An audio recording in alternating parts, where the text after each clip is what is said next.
అరే ఆంధ్రాలో ఇండియాలో ఎలక్షన్స్ ఎలా జరిగాయి? వీళ్ళు పేరుకే డెమోక్రసీ అంటున్నారు కానీ వీళ్ళు ఈవీఎం ట్యాంపరింగ్ అని చెప్పేసి ఎన్ని చేస్తున్నారు కదా. అరైతురయ్యనివన్నీ అంటున్నావురా సుల్లిగా. అరే democracy, EVM, human interfaces, tampering, Elon Musk ట్వీట్లు ఇవన్నీ తర్వాత మాట్లాడదాం రా. ముందు ఆయన ఇంక్లోట్లో ఆయనకు పడతాయారా?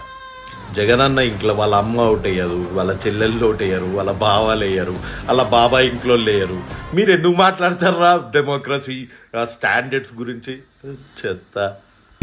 ఈవీఎం ట్యాంపరింగ్ అని చెప్పేసి national wide, world wide discussion జరిగాయి. క్లియర్గా ఎలాన్ మస్క్ ట్వీట్స్లో కూడా మనం చూస్తూనే ఉన్నాం మన ఇండియన్ ఎలక్షన్ సంబంధించి ఎలాంటి రక్కస్ క్రియేట్ అయిందో. But at a macro level అరే ఎలాన్ మస్క్ ఏమన్నాడా?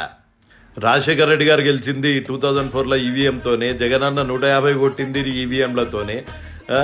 ఇందాకే అన్నట్టు అసలు ఎలాన్ మస్క్ ఏమన్నాడు అంటే 64 కోట్ల ఓట్లు ఒక్క రోజులో లెక్క పెట్టిన ఇండియా తోపు అన్నాడు. నీకు తెలిసింది చారానా, నీ యాక్టింగ్ బారానా? తగ్గించుకో, మంచిది. జై హింద్.